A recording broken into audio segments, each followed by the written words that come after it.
Hi everyone, thank you for watching this short video presentations. The company that I've chose to research on is Agilent Technology.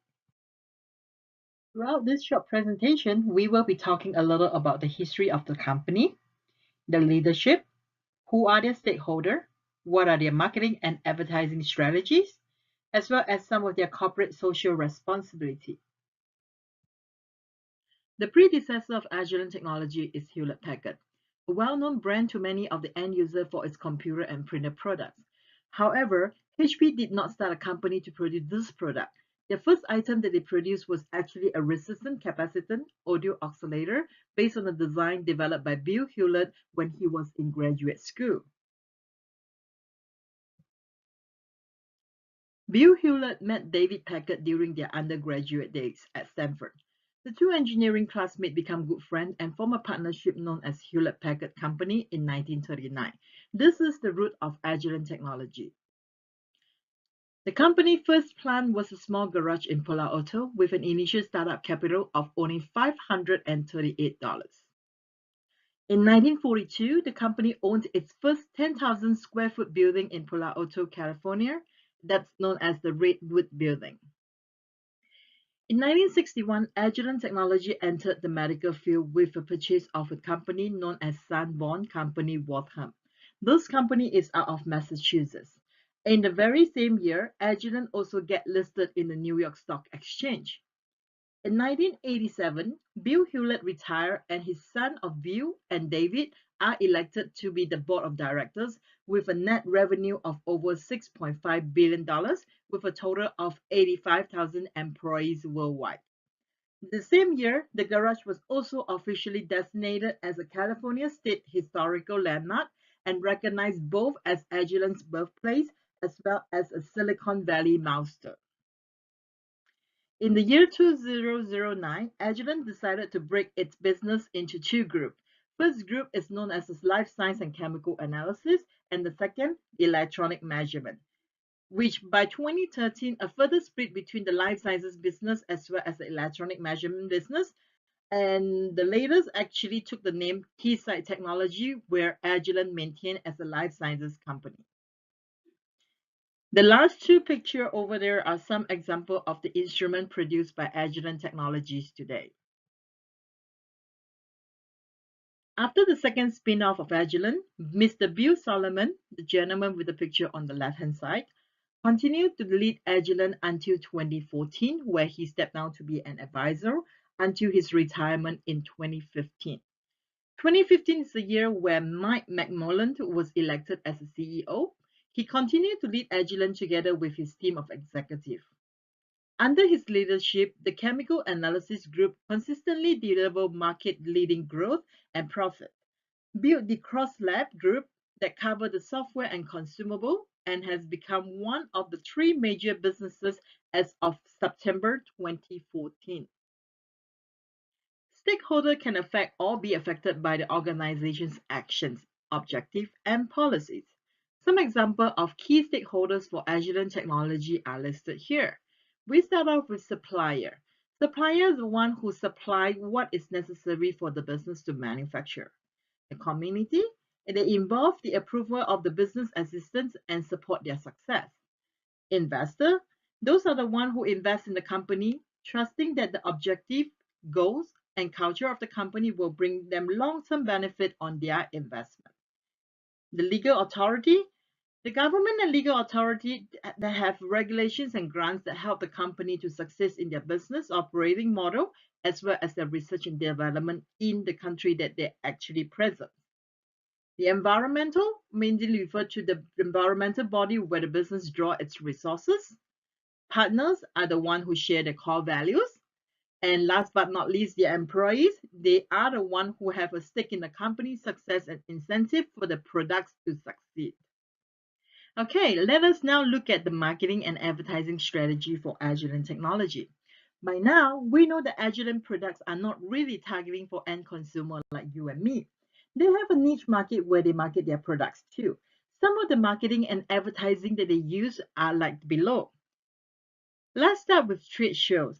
Example of some trade shows that they participate are the Medica 2018, This will take place in Germany end of this year between 12th to 15th of November. And then we have the Arab Health, which is going to take place in Dubai January next year between 28th to 31st. Agilent also do convention in hotel for targeting groups such as people in the medical field, pharmaceutical industry, scientists, or university research lab. The company also participates in seminars such as the one that it's actually organized by Myanmar Medical Technologies Associations.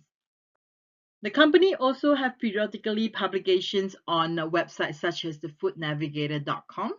They also heavily advertise in the BioCompare, which is actually the buyer's guide for life scientists. Lastly, Agilent also go through social media and as well as marketing through their website. Moving on, let's take a look at the corporate social responsibility for Agilent Technology.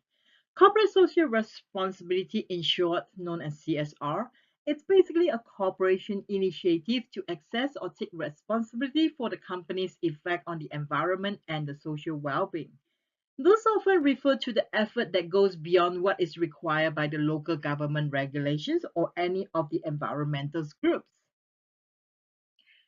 All right, let's now take a look at the corporate initiative for Agilent Technology.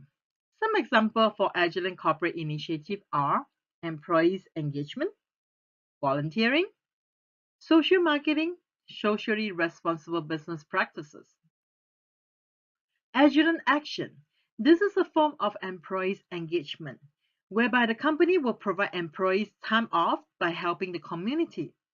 Some recent Agilent action are the disaster recovery for Hurricanes Maria, Emma, and Harvey. This also includes the earthquake took place in Mexico. If their employees choose to contribute, Agilent as a company will do what they call a dollar to dollar match. This basically means every dollar donated by its employees, the company will match a dollar. If the employees would like to help on site, they will be granted paid time off with the approval from their respective supervisor. Volunteering. Agilent also volunteers in providing science education to children in developing countries. As a form of social marketing, Agilent have what they call Agilent After School. This is actually a hands-on science program that targeted at children between the age of 9 to 13 years old. It is often planned by the local community actions member with the local social agency. The kit will then be dispatched to individual location by corporate, and it will be carried out with the assistance of the employees from all levels in that particular location. So Agilent is also partnered with university to boost research in the research for area like food testing, agriculture, and this actually can be done by the equipment that donated or actually put in place by Agilent in their research lab. Currently, Agilent has established partnership with quite a number of locations, namely the White City campus of Imperial College in London, University of Osaka, and University of Adelaide, and University of Southern California. All these areas have Agilent present in the particular locations. As for Agilent corporate philanthropy, I hope I